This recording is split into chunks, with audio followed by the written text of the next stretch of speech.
తెలంగాణ భాషా సాంస్కృతిక శాఖతో పాటు పలు సాహిత్య సాంస్కృతిక సంస్థల సంయుక్త ఆధ్వర్యంలో రవీంద్ర భారతిలో పరాభవనామ సంవత్సర ఉగాది శతాధిక కవి సమ్మేళనం అష్టావధానం ఘనంగా నిర్వహించారు. తెలుగు భాషా చైతన్య సమితి అధ్యక్షుడు బడేసాబ్ నిర్వహణలో జరిగిన ఈ కార్యక్రమానికి ముఖ్య అతిథిగా తెలంగాణ సాహిత్య అకాడమీ మాజీ చైర్మన్ డాక్టర్ నందిని సిద్ధారెడ్డి హాజరయ్యారు. విశిష్ట అతిథిగా తెలంగాణ భాషా సాంస్కృతిక శాఖ డైరెక్టర్ ఏనుగు నరసింహారెడ్డి పాల్గొన్నారు. ఈ సందర్భంగా డాక్టర్ సిద్ధారెడ్డి మాట్లాడుతూ ఉగాది పండుగ వ్యవసాయానికి తొలి రోజన్నారు. భారతదేశంలో పంచాంగం, చంద్రమానం, సౌరమానం అనే 2 విధాలుగా పాటిస్తారని, దక్షిణ భారతదేశంలో చంద్రమానాన్ని అనుసరిస్తామని తెలిపారు.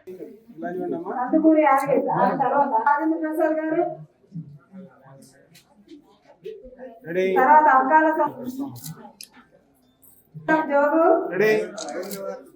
శ్రీ మాలయ్య గారు, రవీంద్ర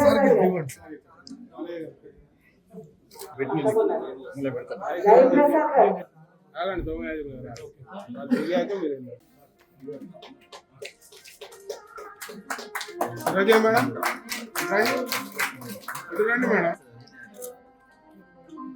తమ్మని కోకిల రాధమ్మ అనే సమస్య ఇచ్చారు. ఆ సమస్యలో రెండో పాలు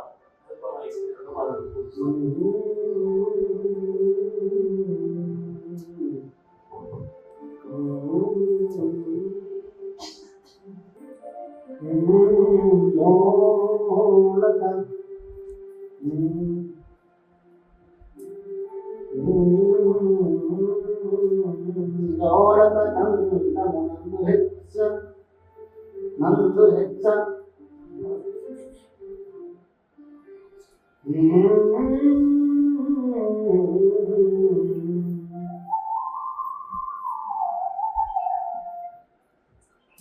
శ్రీకాకుళ శ్రీకాకుళ ప్రాంతవాసి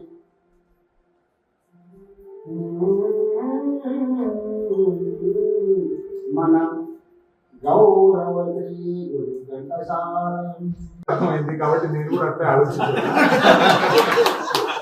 కాకపోతే సాహిత్య సభలు ఇట్లా ఉండవు. పండగ ఏంటిదంటే పొద్దున కవి సమ్మేళనం పెట్టారు, అదొక పెద్ద పండగ. ఎందుకంటే దానికి పెద్ద ప్లాన్ ఉంటుంది, లోపల అంతరంలో ఏముంటే దాన్ని బయటకి పెడతాడు కాబట్టి అదొక ఆనందం. తర్వాత ఒక్క అవధాని గారికి, మరి అవధాని గారి జవాబు తర్వాత చెప్పాలి తన ప్రసంగం.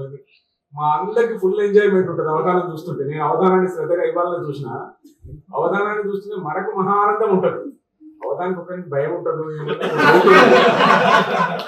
ఏదో ఒక గతి పోగొడుతున్నాను, ప్రాస పోగొడుతున్నాను, ఏదైనా పద్యంలో ఉందో ఏమో భయం ఉంటే ఒక్కడికే ఉంటది. కాబట్టి ఆయన ఒక్కడి తప్ప మిగిలిన వాళ్ళందరూ ఫుల్ హ్యాపీగా ఉంటుంది కదా. తర్వాత ఈ పండగలు, పబ్బాలు, తర్వాత సంవత్సరాలు ప్రపంచంలో ఎక్కడ ఉన్నాయో లేవో అన్నట్టు మా మిత్రులు ఒక మంచి రాశారన్నమాట, సర్వత్ రాజగోపాలం గారు.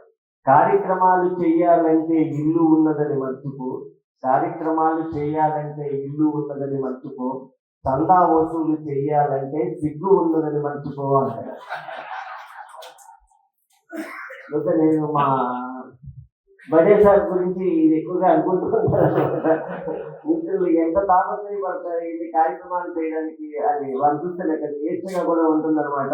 సో ముందుగా వారిని అభినందిస్తూ ఈ రోజు ఈ పద్యాలతో నా ప్రస్థానం మొదలైంది. కానీ నేను వచన కవిత్వం, ఆధునిక కవిత్వం కాలంతో పాటు నడవాలని వచ్చిన వాడిని. కనుక కాలంతో పాటు నడిచాను. మరి అవధానం అనేది తెలుగు వాళ్ళు గర్వించదగినటువంటి సంప్రదాయం. తెలంగాణకైతే ఒక మంచి తలెత్తుకొని నిలబడేటటువంటి గొప్ప గౌరవాన్ని తెచ్చినటువంటి ప్రక్రియ అవధానాన్ని. తిరుపతి వెంకట కవుల గురించి చెప్తారు, కానీ తిరుపతి వెంకట కవుల్ని కూడా భయపెట్టగలిగి లేదా వాళ్లను కూడా కనుసన్నల్లో ఉంచుకోగలిగినటువంటి అవధానులు గద్వాల సంస్థానంలో ఉన్నారు అనేటువంటిది చరిత్ర. ఈ విషయం ఒక ప్రఖ్యాత అవధాని, నేనే అవధాని నిర్వహించే ఒక అవధాని నన్ను పిలవకుండా ప్రపంచ తెలుగు మహాసభలు ఎట్లా చేస్తారు అని ఆయన నాకు ప్రశ్న వేశారు ఫోన్ చేసి. సాహిత్యంలో లోతులు ఎదిగినటువంటి పెద్దలు సిద్ధారెడ్డి సార్ అయితే అన్ని ప్రక్రియల్లో ఏమేముంటుంది, ఏ సమాజానికి ఉపయోగపడుతుంది, ఎట్లా రాస్తే బాగుంటుంది అని అనేక గ్రంథాలు చదివి అనేక సాహిత్యాలను అధ్యయనం చేస్తూ నిరంతర విద్యార్థి అయినటువంటి నేను నరసింహారెడ్డి సార్ గారికి ముందుగా ఇద్దరికి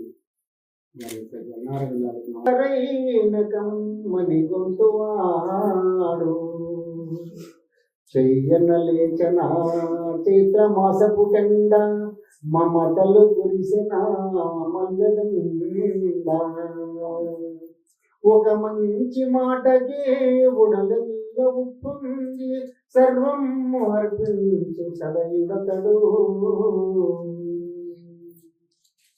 ఎవరు ఎవరు వారు